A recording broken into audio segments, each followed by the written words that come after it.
Hi friend, welcome to PLC. BPSC TRE 2.0 का जो computer science का एग्ज़ाम है, उसकी तैयारी आप लोग कर ही रहे होंगे। जैसे कि बीपीएससी टीआरई 1 का पैटर्न था, ठीक वहीं उसी पैटर्न पे एग्ज़ाम हो रहा है। मैंने ये मॉक टेस्ट एक और आप लोगों के लिए लाया है।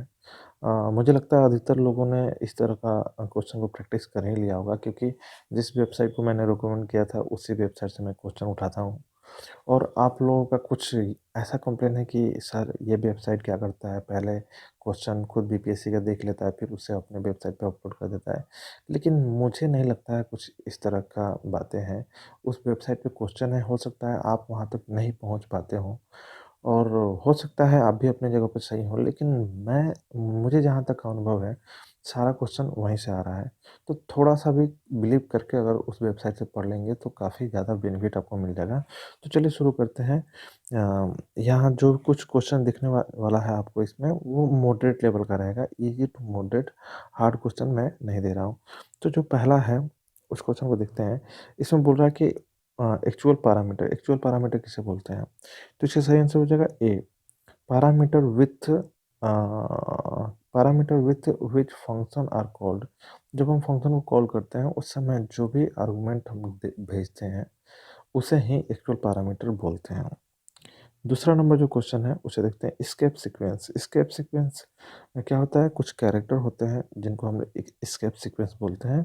वो एक स्पेशल मीनिंग एक तरह से कॉन्वे करते हैं, कंपाइलर को एक खास मीनिंग बताते हैं, और वो स्केप सीक्वेंस का जो मीनिंग होता है वो उस प्रोग्राम में देखने को मिलता है, मतलब उस प्रोग्राम में उसका इफेक्ट देखने को मिलता है। तो इसका सही आंसर हो जाएगा ए। तीसरा जो क्वेश्चन है, कह रहा है कि how access specifier in class helps in abstraction. जब भी आप क्लास डिजाइन करते हैं, क्लास एंड ऑब्जेक्ट वाला जो प्रोग्रामिंग करते हैं, तो उसमें जब आप क्लास डिजाइन करते हैं तो उसमें एक्सेस स्पेसिफायर का भी इस्तेमाल करते हैं। तो एक्सेस स्पेसिफायर का उसमें जो रोल होता है वो है क्या, कि वो आपको अलाउ करता है कि कितना चीज़ आप आउटर वर्ल्ड को दिखाना चाहते हैं या कितना चीज़ नहीं दिखाना चाहते हैं। तो बस वही जो रिक्वायर्ड थिंग है, केवल आप उसी को शो करना चाहते हैं, तो ये सब इस स्पेस एक्सेस स्पेसिफायर के थ्रू ही तय किया जाता है। जो 4 नंबर क्वेश्चन है, क्या कर रहा है कि out of following which is not member of class. तो जो फ्रेंड फंक्शन होता है वो क्लास का मेंबर नहीं होता है। पांचवा जो क्वेश्चन है, करे कि what is the other name used for function inside class. जो क्लास के अंदर जो फंक्शन बनाते हैं उसे मेंबर फंक्शन बोलते हैं, ठीक है। छठा नंबर क्वेश्चन है, ये क्या कर रहा है कि how run time polymorphism are implemented in C plus plus. तो रन टाइम पॉलीमॉर्फिज्म जब आप वर्चुअल फंक्शन बनाते हैं उसी दौरान देखने को मिलता है। तो अक्सर वर्चुअल जो फंक्शन है वो इनहेरिटेंस के साथ ही यूज किया जाता है, तो इसका सही आंसर हो जाएगा डी। जो 7 नंबर क्वेश्चन है इसे देखते हैं, कह रहे कि which of the following is an abstract data type. तो क्लास जो है वो एब्स्ट्रैक्ट डाटा टाइप है। क्लास भी हो गया, स्ट्रक्चर भी, यूनियन भी, ये सब एब्स्ट्रैक्ट डाटा टाइप है, ठीक है। 8 नंबर क्वेश्चन को देखते हैं, कह रहा है कि which of the following can not be used with virtual keyword. Virtual keyword के साथ किसको यूज नहीं करना है, तो वो है कंस्ट्रक्टर्स। कंस्ट्रक्टर को वर्चुअल कीवर्ड के साथ यूज नहीं करते हैं। 9 नंबर जो क्वेश्चन है, कह रहा है कि which concept is use to implement late binding. तो जहाँ रन टाइम पॉलीमॉर्फिज्म होता है वहीं लेट बाइंडिंग का कॉन्सेप्ट होता है, तो वर्चुअल फंक्शन इसका सही आंसर होगा। जो 10 नंबर है उसको हम लोग देखते हैं, करें कि which of following is not a type of inheritance. तो ये कोई टाइप नहीं होता है, इनहेरिटेंस का डिस्ट्रीब्यूटिव कोई टाइप नहीं होता है। अगला क्वेश्चन है, what happens if A class does not have a name. जब किसी क्लास का अगर कोई नाम नहीं होता है तब क्या होता है, तो इसका सही आंसर है B, it will not have a destructor. तब उसका कोई डिस्ट्रक्टर नहीं बन पाता है, ठीक है। 12 नंबर क्वेश्चन को देखते हैं, कह रहा है कि which members are inherited but are not accessible in any case. तो देखिए, प्राइवेट एक ऐसा कीवर्ड है जिसका अगर इस्तेमाल आप इनहेरिटेंस में करते हैं तो वो क्या होगा, इनहेरिट तो हो जाएगा लेकिन उसको आप यूज नहीं कर पाइएगा। ठीक है, मतलब आप उसे एक्सेस नहीं कर सकते। 13 नंबर क्वेश्चन को देखते हैं। कह रहा which of following is correct. Correct के बारे में मतलब इसमें से कौन सा करेक्ट है, तो इसका सही आंसर है डी। जो कुछ है वो सब करेक्ट है, जो भी ऑप्शन है वो सब करेक्ट है। ये फ्रेंड फंक्शन के बारे में है। ठीक है, फ्रेंड फंक्शन का कंसेप्ट के बारे में है ये। 14 नंबर क्वेश्चन को देखते हैं। हालांकि ठीक है, हम समझा ही देते हैं इस चीज़ को। ठीक है, थोड़ा सा फ्रेंड फंक्शन के बारे में जो नॉलेज होना चाहिए। कह रहा है friend functions can access public members of a class.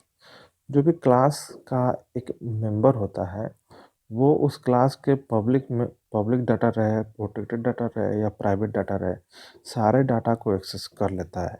और फ्रेंड फंक्शन भी एज ए क्लास के मेंबर की तरह ट्रीट करता है। तो ये भी पब्लिक, प्रोटेक्टेड और प्राइवेट हर तरह के डाटा को ये एक्सेस कर सकता है। तो इसीलिए इसका सही आंसर क्या हो जाएगा, जी।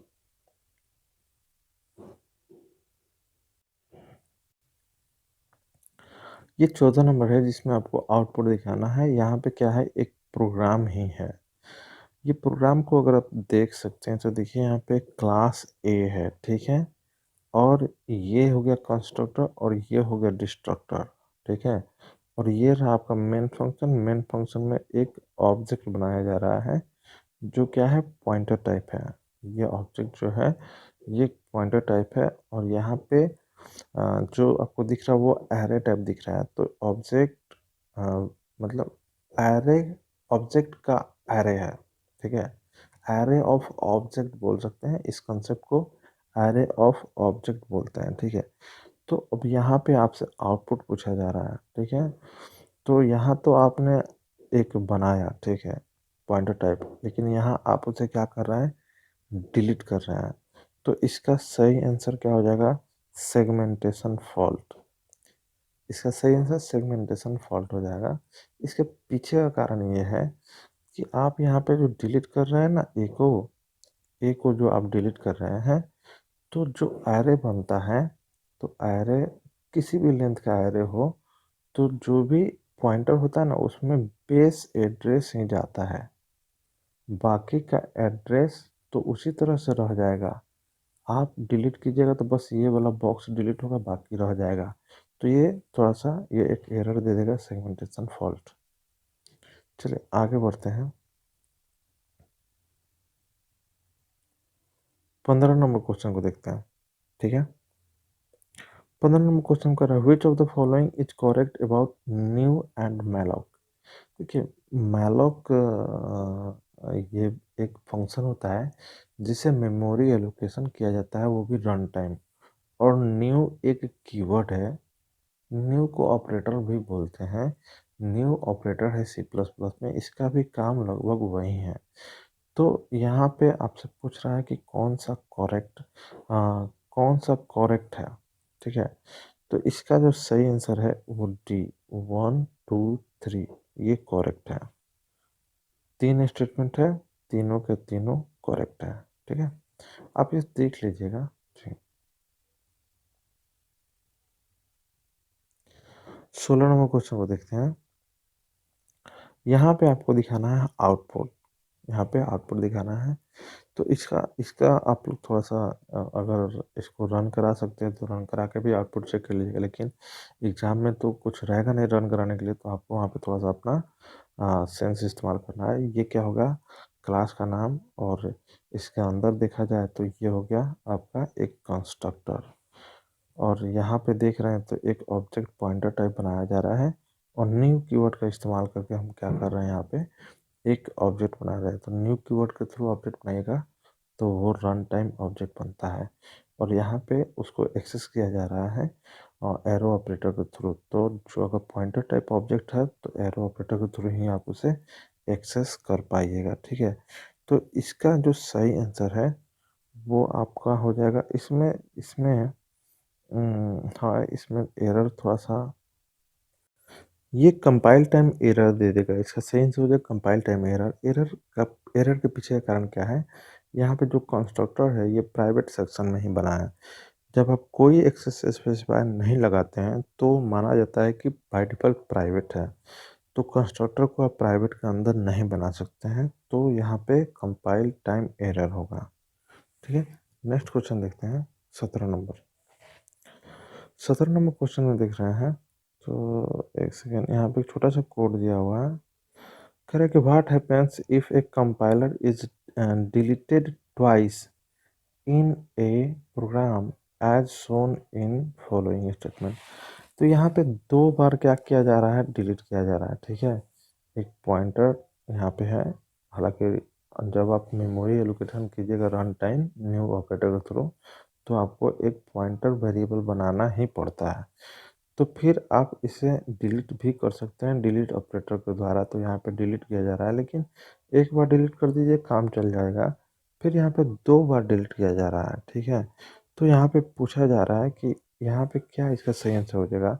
तो अनडिफाइंड बिहेवियर, ये इसका सही आंसर क्या हो जाएगा? Undefined behaviour. 18 नंबर देखते हैं। करें which of the following establishes a top to bottom relationship among the items। Items के बीच top to bottom relationship establish कौन करता है? Hierarchical schema. 19 number question, which of the following is known as process of viewing cross table with a fixed value of one attribute. तो इसका सही answer हो जाएगा सी, स्लाइसिंग। 20 नंबर क्वेश्चन है, for designing a normal RDBMS which of the following normal form is considered adequate. अगर आप RDBMS कोई normal RDBMS बनाते हैं तो कौन सा पर्याप्त नॉर्मल फॉर्म है? तो बी इसका सही आंसर होगा, थर्ड NF पर्याप्त है उसके लिए। ठीक है, अब आगे बढ़ते हैं 21 पे। कह रहा है कि an attribute A of data type varchar 20 has a value AVI। देखिए, varchar के थ्रू अगर कितना भी साइज आप ले लीजिए, varchar के थ्रू अगर कोई आप एट्रीब्यूट बनाते हैं, उस साइज से अगर छोटा डाटा डालते हैं तो स्पेस बचा लेता है, मतलब कि फाइनल स्पेस इतना ही लेगा, बाकी स्पेस रिलीज कर देगा। ठीक है, लेकिन वहीं अगर मान लीजिए कोई एट्रीब्यूट बना रहे हैं बी और वो कैर के थ्रू डिफाइन कर रहे हैं, तो उसमें अगर छोटा वैल्यू आप दीजिएगा तो भी ये जितना साइज है उतना ही वो मेमोरी ऑक्यूपाई करेगा। तो इसका सही आंसर क्या हो जाएगा? ए तो ऑक्यूपाई करेगा 3, ठीक है, लेकिन बी ऑक्यूपाई करेगा 20। तो इसका सही आंसर हो जाएगा ए। नेक्स्ट क्वेश्चन देखते हैं। Delete from are. आर क्या है? एक रिलेशन है, टेबल है। तो आप लोगों को पता है डिलीट कीवर्ड का इस्तेमाल कहाँ किया जाता है? डिलीट कीवर्ड का इस्तेमाल किया जाता है पूरे रिलेशन को डिलीट करने के लिए, मतलब क्लियर करने के लिए। देखिए, रिलेशन मतलब टेबल, टेबल को पूरा टेबल का स्ट्रक्चर ये डिलीट नहीं करता है, उसके डाटा को क्या करता है? डिलीट करता है। 23 नंबर क्वेश्चन देखते हैं। कह रहा है कि updates that violate dash are disallowed. तो इसका सही आंसर हो जाएगा A, integrity constant. Updates are violate, मतलब कोई आप अपडेट कर रहे हैं, वो इंटीग्रिटी कांस्टेंट को अगर वो वायलेट करता है तो वो डिसअलाउ हो जाता है, मतलब उसका एंट्री टेबल में होता ही नहीं है, रोक दिया जाता है वहीं पे। 24 नंबर क्वेश्चन क्या है? एक छोटा सा कोड दिया हुआ है, select dash department name from instructors. तो यहाँ पे क्या होगा? कौन सा की इसमें आ सकता है, मतलब कौन सा ऑप्शन इसमें आ सकता है? तो इसका सही आंसर हो जाएगा सी, डिस्टिंक्ट। डिस्टिंक्ट ही यहाँ पे फिट बैठ सकता है, क्योंकि अगर सेलेक्ट कमांड का आपको सिंटेक्स याद होगा तो वहाँ पे केवल कॉलम का नाम होता है। ठीक है, और कॉलम का नाम के साथ आप डिस्टिंक्ट कीवर्ड का इस्तेमाल कर सकते हैं उस सिचुएशन में जहां आप चाह रहे हैं केवल यूनिक डाटा ही आपको दिखे। चलिए अब नेक्स्ट जो क्वेश्चन है उसे देखते हैं। यहाँ पे भी एक तरह से क्वेरी दिया हुआ है, ठीक है। अब देखिए इसमें सेलेक्ट स्टेटमेंट का इस्तेमाल किया गया है और ID, name, department name, salary, और सैलरी के साथ देखिए यहाँ पे अरिथमेटिक ऑपरेशन परफॉर्म किया जा रहा है, ठीक है। तो यहाँ पे क्या कर रहा है कि which of the following has to be replaced to get desire output. तो इसका सही आंसर है ए। ये जो है एक तरह से आ, इस इसके जगह पे हालांकि जो भी सैलरी है वो पूरे तरह से कैलकुलेट होके आएगा, ठीक है। तो इसको थोड़ा सा को पढ़ लेते हैं। The query given below will not give an error which one of, मतलब इसमें से कौन एरर नहीं देगा। देखिए ये तो एरर नहीं देगा, क्लियर है। जो यहाँ पे ऑप्शन में दिख रहा है ये रिप्लेस हो जाएगा, इसके जगह पे आपको क्या आ जाएगा, डाटा आ जाएगा। 26 नंबर क्वेश्चन को देखते हैं, ठीक है। यहाँ पे भी देख लीजिए एक क्वेरी दिया हुआ है, सिलेक्ट कमांड का इस्तेमाल किया गया है। दो टेबल से यहाँ पे डाटा निकालने की कोशिश की जा रही है और यहाँ पे एक रिलेशनशिप इस्टेब्लिश किया गया है, ठीक है। तो 26 का सही आंसर हो जाएगा B, select name course from instructor and natural join. मतलब इसके बदले आप ये वाला स्टेटमेंट को भी यूज करेंगे तो सेम आउटपुट आएगा। तो यहाँ पे बस वही बोल रहा है कि जो भी ऑप्शन में है उसमें से कौन सा ऑप्शन उठा के आप इसको रिप्लेस कर सकते हैं। तो सही आंसर क्या हो जाएगा, बी। 27 नंबर क्वेश्चन देखते हैं। अगला क्वेश्चन देखिए, यहाँ पे भी क्या है कि एक पूरा एक क्वेरी है, ठीक है। और फिर देखिए क्वेश्चन क्या कर रहा है, which of the following fields are displayed as output. मतलब आउटपुट में क्या दिखेगा, ठीक है। तो इसका सही आंसर हो जाएगा D, salary, department ID, employee salary. तो all the fields of employee relation, इस यहाँ पे स्टार जो लगा है ना, स्टार ही बताता है कि जितना उसमें एट्रीब्यूट है उस रिलेशन में वो सब दिखा देना है, ठीक है। तो इसका सही आंसर हो जाएगा डी, ए बी सी नहीं होगा। 28 नंबर क्वेश्चन को देखते हैं। देखिए 28 नंबर क्वेश्चन में क्या है, एक टेबल दिया हुआ है, ठीक है। इस टेबल का नाम क्या है, एम्प्लॉय। इसका नाम क्या है, एम्प्लॉय। और इस टेबल को आप देख लीजिए और फिर यहाँ पे दिया हुआ है एक स्टेटमेंट है, एसक्यूएल का कोड है। इसको देख के आपको क्या बताना है। यहाँ पे क्वेश्चन लिखा, which of the following employ ID will be displayed. कौन सा एम्प्लॉय आईडी इसमें से दिखेगा। देखिए क्वेश्चन ये जो स्टेटमेंट जो भी लिखा हुआ है इसके बाद कोड, इसमें स्टार का यूज किया है। स्टार का यूज करने का मतलब कि तीनों कॉलम का डाटा आपको दिखेगा, तीनों कॉलम का डाटा आपको दिखेगा। लेकिन क्वेश्चन में बस पूछ रहा है कि कौन सा एम्प्लॉय आईडी, तो बस एम्प्लॉय आईडी से ही मतलब रखना है हमको। तो यहाँ पे एम्प्लॉय आईडी ग्रेटर है, ग्रेटर देन 1009। तो 1009 से जो बड़ा होगा वही दिखेगा। तो इकलौता 1009 से बड़ा है ये 1018। तो 1018 कहाँ है, डी में है। तो सही आंसर क्या हो जाएगा, डी। नेक्स्ट क्वेश्चन देखते हैं। देखिए यहाँ पे भी एसक्यूएल कोड है। अब इस इंसर्ट इनटू, इंसर्ट जो भी स्टेटमेंट है इसका इस्तेमाल हम लोग क्या करते हैं, टेबल में डाटा को इंसर्ट करने के लिए। तो यहाँ पे कौन सा कीवर्ड है जो छूटा हुआ है। तो इसका जो आपका, अगर इसका सिंटेक्स आपको पता होगा तो इंसर्ट इनटू टेबल का नाम और फिर यहाँ पे वैल्यूज लिखते हैं हम, वैल्यूज। तो सही आंसर क्या हो जाएगा, बी। देखते हैं नेक्स्ट क्वेश्चन 23। कह रहा है कि which of the following gives a logical structure of the database graphically. तो जो भी लॉजिकल स्ट्रक्चर है डाटाबेस का, उसका ग्राफिक एक डिजाइन आपको अगर देना है तो हम लोग क्या करते हैं, ईआर डायग्राम बनाते हैं, entity relationship diagram.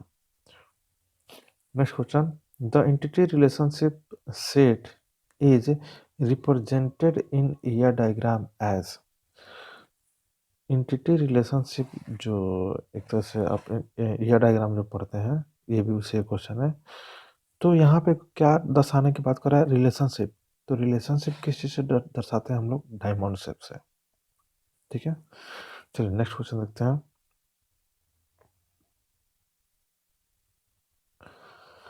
8-bit encoding format used to store data in a computer। 8-bit encoding format कौन यूज करता है? तो 8-bit यूज करता है EBCDIC। 33 नंबर क्वेश्चन को देखते हैं। करें कि input output interface required to connect the input output device to use the bus consist of. तो देखिए ये कंप्यूटर आर्किटेक्चर का क्वेश्चन है, ठीक है। इसका सही आंसर हो जाएगा C, address decoder register and control unit. ये सबको क्या करता है? कनेक्ट करता है, जो भी इनपुट आउटपुट इंटरफेस है। नेक्स्ट क्वेश्चन देखते हैं। Correct the main virtue of using single बस स्ट्रक्चर। सिंगल बस स्ट्रक्चर, तो इसका जो सही आंसर हो जाएगा, ये हो जाएगा सी, कॉस्ट एफिशिएंट होता है। ठीक है, as of attaching peripheral device. मतलब क्या कह रहा है कि सिंगल बस इंटरफेस का आप इस्तेमाल करते हैं तो उसका मेन गुण क्या है, मतलब क्या फायदा है, बस इतना समझिए। तो सी आंसर हो जाए, कॉस्ट एफिशिएंट होता है। और 35 कह रहा है कि dash are used to overcome the difference in data transfer speed of various devices. तो हम लोग किसका इस्तेमाल करते हैं? बफर रजिस्टर का। बफर रजिस्टर का इस्तेमाल इसी के लिए करते हैं कि जो भी डाटा ट्रांसफ़र किया जाता है, तो अनेक प्रकार के डिवाइस में अगर डाटा ट्रांसफ़र कर रहे हैं तो उसमें अगर किसी तरह का वेरिएशन आता है तो उसको ओवरकम कौन करता है? बफर रजिस्टर ही करता है। 36 कह रहा है कि the main advantage of multiple bus organization over single bus is. इसका सेंस होगा A, reduction in the number of cycle of execution.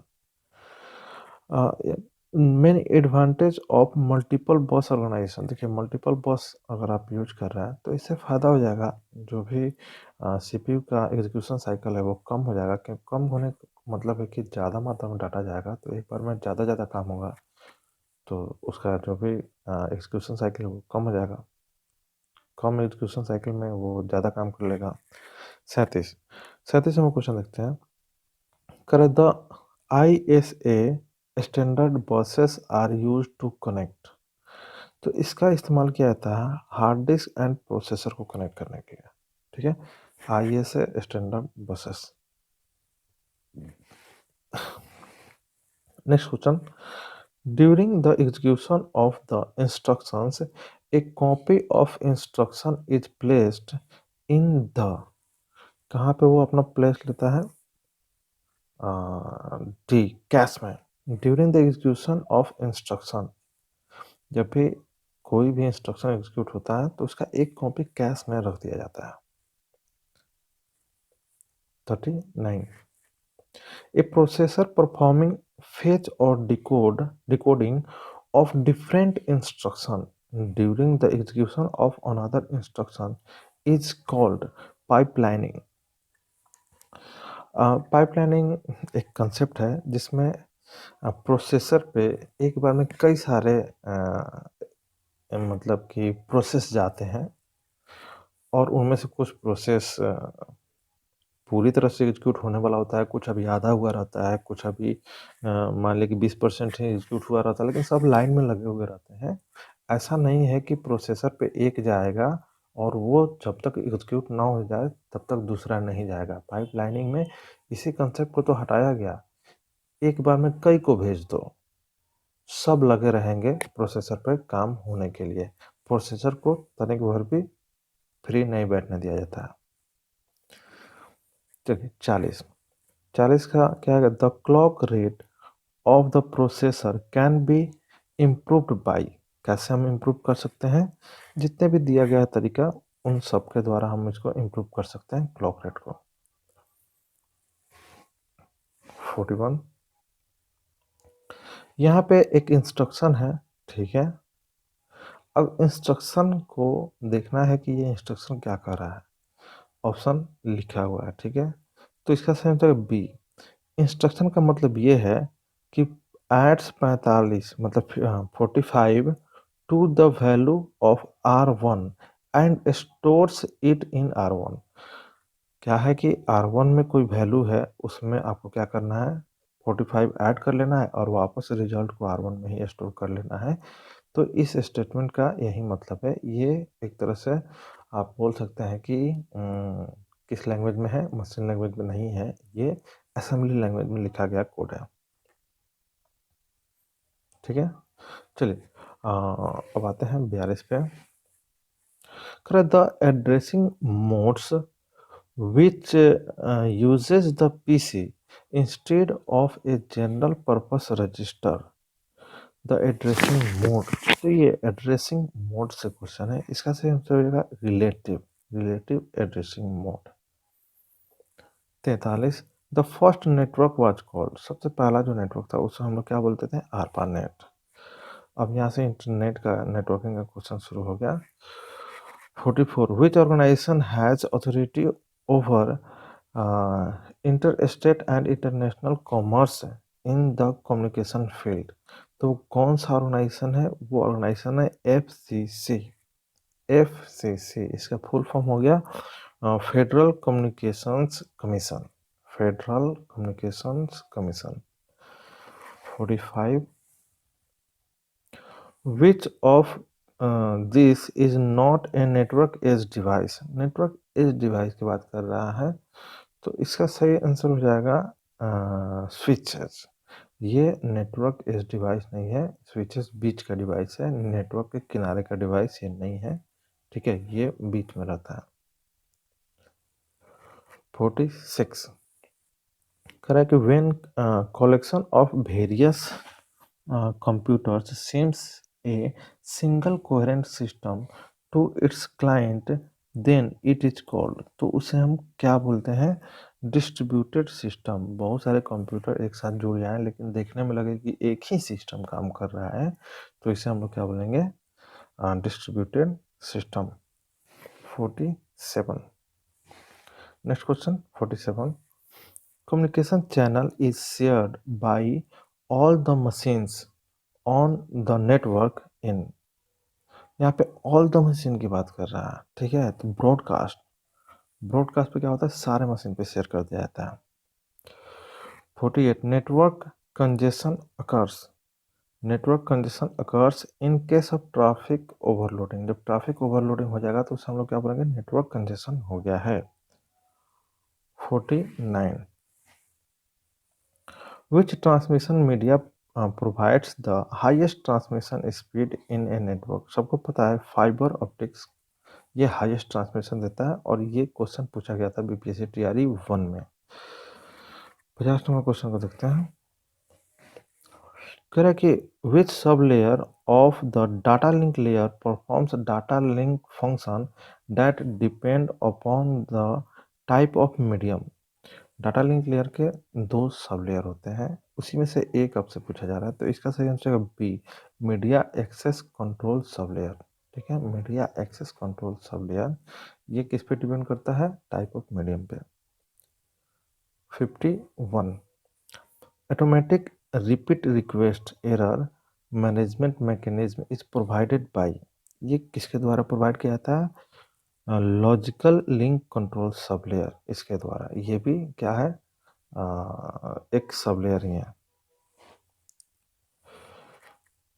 42 sorry 52 when the mail server sends mail to other mail server it becomes, ये भी previous year में पूछा गया question है, ठीक है। इससे पहले बीपीएससी टीआर 1 में पूछा हुआ ये क्वेश्चन है। सही आंसर क्या है, SMTP client.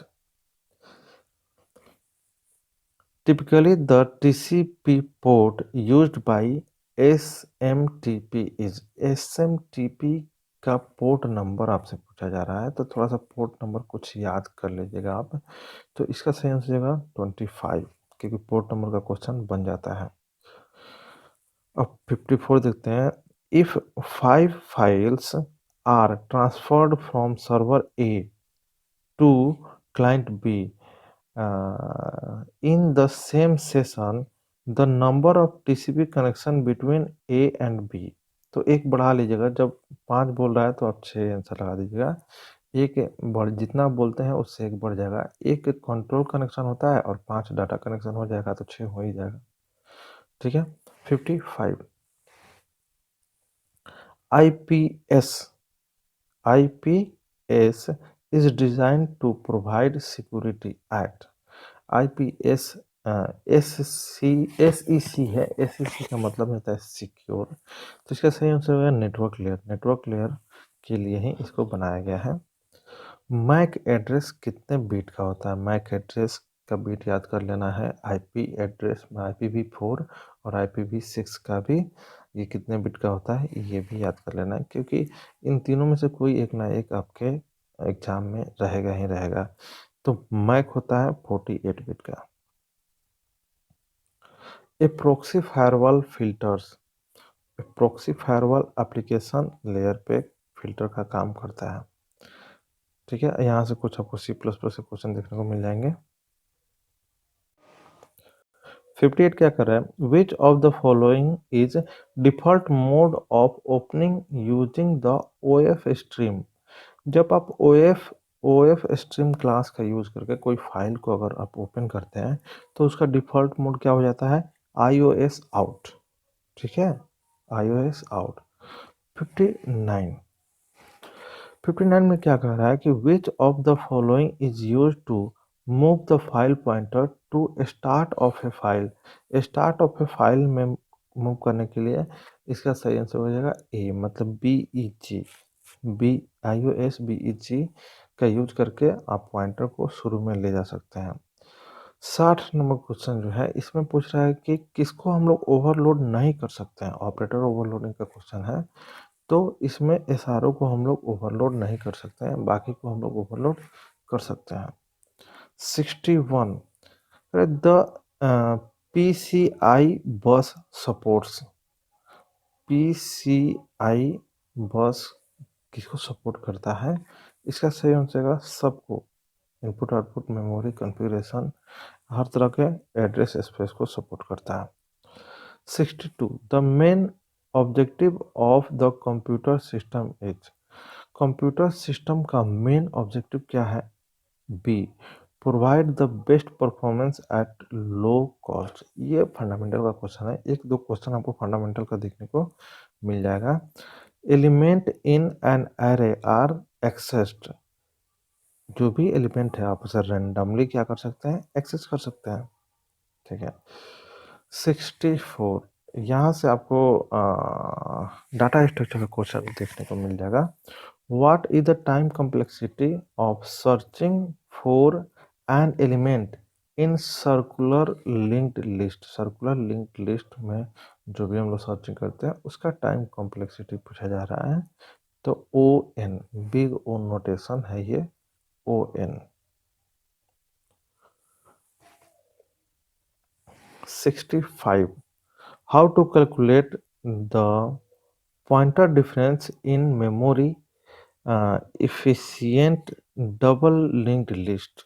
Memory efficient double link list का पॉइंटर डिफरेंस कैलकुलेशन की बात कर रहा है। तो इसके लिए इसका सही है B, pointer of previous node X और pointer of next node. Next question देखते हैं। 66 ये जो है ये जो प्रीफिक्स है, पोस्टफिक्स या इनफिक्स, इस तरह कन्वर्जन का एक स्पेशल वीडियो है, आप देख सकते हैं। डाटा स्ट्रक्चर का एक प्लेलिस्ट होगा, उसी में होगा, इसे आप जरूर देख लीजिएगा। एक क्वेश्चन इस पे रहेगा ही रहेगा। ठीक है। तो अभी जो आपको दिख रहा है prefix expression of the postfix, ये पोस्टफिक्स में दिया हुआ है, इसका प्रीफिक्स आपको बनाना है। तो इसका सही आंसर हो जाएगा डी। अब कैसे हो रहा है आप देख लीजिएगा, स्पेशल एक वीडियो पड़ा हुआ है उसमें। ठीक है। द रिजल्ट ऑफ पोस्टफिक्स का एक यहाँ पे एक तरह से इक्वेशन है, इसका रिजल्ट आपको बताना है, तो ये भी आप कैलकुलेशन करके निकाल सकते हैं। इसका सही आंसर क्या हो जाएगा? बी। पहले आपको इनफिक्स में कन्वर्ट करना होगा, इनफिक्स से कन्वर्ट कर लीजिएगा तो आपके लिए आसान हो जाएगा। 68। अब यहाँ पे कर रहा है post order traversal of a binary tree. ये बाइनरी ट्री का एक तरह से एलिमेंट है, नोड है, और then possible pre order traversal, और इसका प्री ऑर्डर ट्रेवर्सल अगर आप करते हैं तो इनमें से कौन सा सही होगा? तो प्री ऑर्डर ट्रेवर्सल करने पर आपका ये रिजल्ट निकल के आएगा, pre order traversal. Traversal pre order, post order, in order, इस तरह से ट्रेवर्सल होता है। 69। 69 में देख रहे होंगे आप एवियल ट्री दिया हुआ है, ठीक है। तो इन्हीं दोनों को देख के आपको इसका जवाब देना है, एवियल ट्री इनमें से कौन है? तो इसका जो सही आंसर है वो है बी, दोनों एवियल ट्री है। इसका सही आंसर क्या है? बी, दोनों एवियल ट्री है।